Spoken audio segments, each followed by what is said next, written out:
الرحمن علم القرآن خلق الإنسان علمه البيان الشمس والقمر بحسبان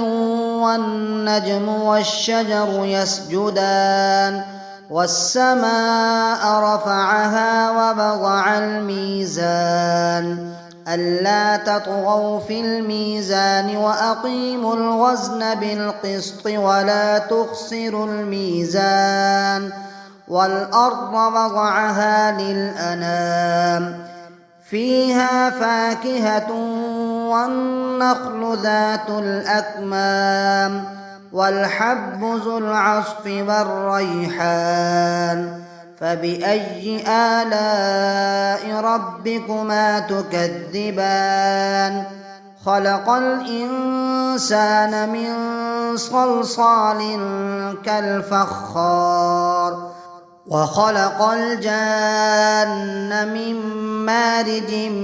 من نار فبأي آلاء ربكما تكذبان رب المشرقين ورب المغربين فبأي آلاء ربكما تكذبان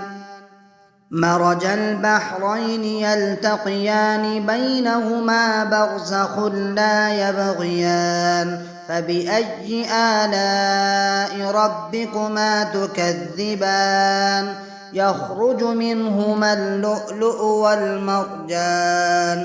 فبأي آلاء ربكما تكذبان وله الجواد المنشآت في البحر كالأعلام فبأي آلاء ربكما تكذبان كل من عليها فان ويبقى وجه ربك ذو الجلال والإكرام فبأي آلاء ربكما تكذبان يسأله من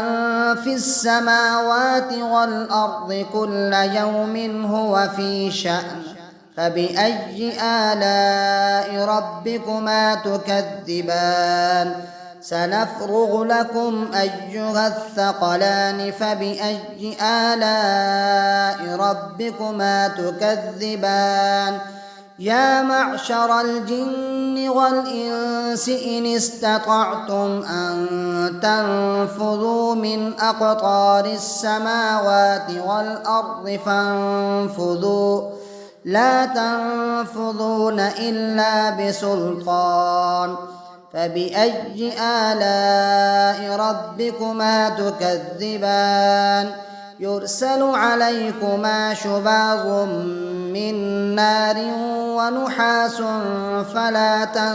تنتصران فبأي آلاء ربكما تكذبان فإذا انشقت السماء فكانت وردة كالدهان فبأي آلاء ربكما تكذبان فيومئذ لا يسأل عن ذنبه إنس ولا جان فبأي آلاء ربكما تكذبان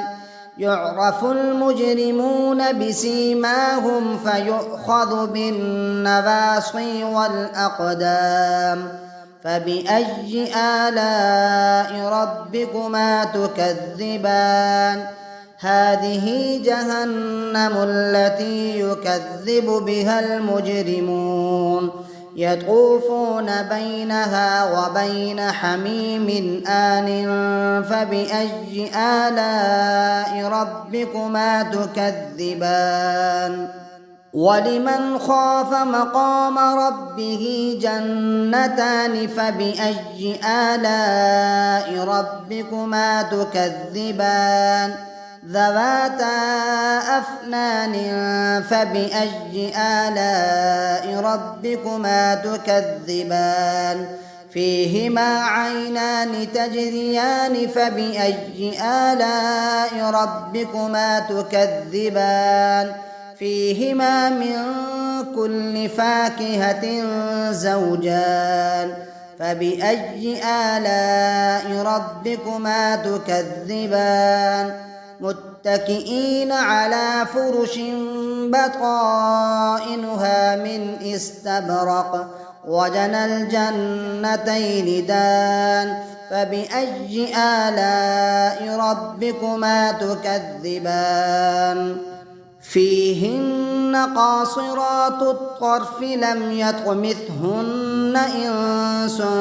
قبلهم ولا جان فبأي آلاء ربكما تكذبان كأنهن الياقوت والمرجان فبأي آلاء ربكما تكذبان هل جزاء الإحسان إلا الإحسان فبأي آلاء ربكما تكذبان ومن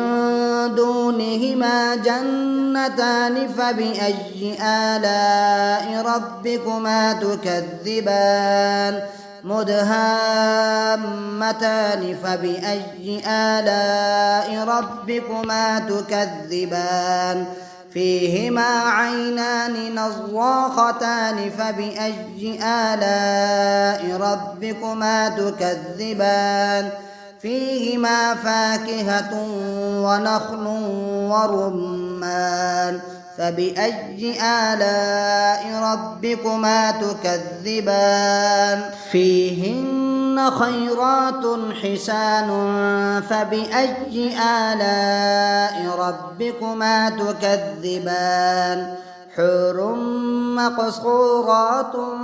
في الخيام فبأي آلاء ربكما تكذبان